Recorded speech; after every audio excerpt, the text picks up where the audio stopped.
Welcome back to the month of Titan, and today we're going to be talking about the game Brave Exvius here on A Year of Final Fantasy. It's a mobile game that is incredibly ambitious in the Final Fantasy extended game catalog and is one of the most played mobile games out to date. Final Fantasy Brave Exvius was originally released on October 22nd, 2015 on mobile devices such as iOS and Android, and the developers were A-Lim and Gummy, along with help from Square Enix itself. It mixes elements from the game Brave Frontier, which I personally haven't played, with a healthy dose of Final Fantasy elements. The game itself consists of navigating the world through different points which contain dungeons and themselves contain series of battles which you have to clear in order to clear the dungeon itself and progress in the story, as well as get different items. And you know, the loot treadmill that we always seem to see in these mobile games. The game's combat system uses a pretty old school turn-based type of combat, which you might expect being from a mobile game. You're not going to have this twitchy gameplay, but a big feature of this is actually a chaining system which allows you to successfully attack in these combo strings, and this is similar to the game Brave Frontier as well, and was one of the big draws that a lot of people really enjoyed about that. Going on to the story itself is wholly original with some new characters such as Rain and Lastwell, Fina, and Lid. And Lid is kind of funny because it's clearly a reference to Sid, which is indeed addressed in this game, as the best engineers are granted with the sort of honorary name of Sid. It's a pretty interesting idea that I actually really enjoy. So we also have elements that you would expect, like an oppressive empire, resistance, the different staple enemies that you would see in Final Fantasy, cactars and tonberries and all that kind of stuff, as well as some of the more unique items that Final Fantasy kind of holds on to itself to give it really that Final Fantasy feeling. Since the game itself is free to play, you can expect the free to play elements of the game, like being confined to an energy pool that runs out as you go and adventure in the world, and you have to wait a particular amount of time to get that energy back. You know, just the standard operating procedure of these free to play games.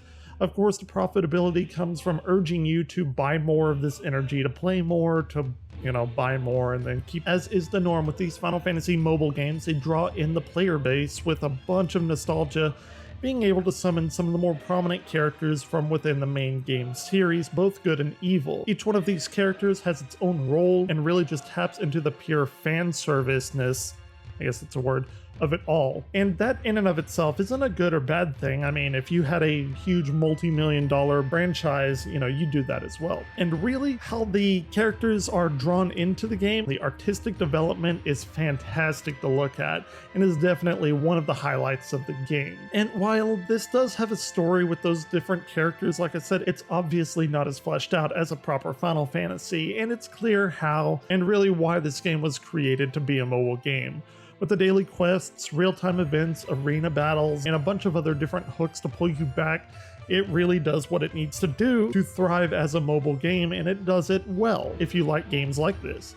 I've personally tried to play the game quite a few times, and one of the things that I've noticed with JRPGs a lot lately is, and this isn't just necessarily in terms of mobile games, but the art has started to look, for lack of a better term, busy. There's just a lot of artistic flair that becomes overwhelming, and it's just a lot to take in.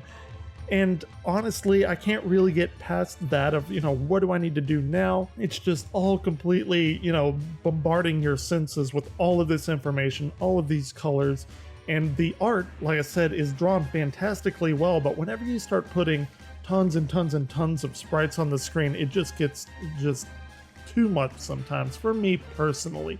But I freely admit that I'm not a super big mobile player, and this might be par for the course. Either way, it's clearly been a huge boon for Square and the developers, and a lot of people do really seem to enjoy it.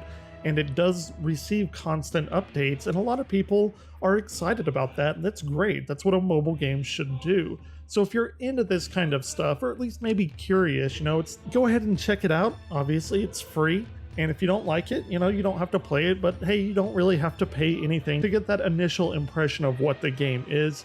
And aside from me, I know this game is widely loved by a ton of different people, so go check it out. It might be for you. Thank you very much for watching this year of Final Fantasy. Next time in a month of Titan, we're going to tackle another Final Fantasy mobile game, and I think this is going to round out all of the really big mobile games that have come out.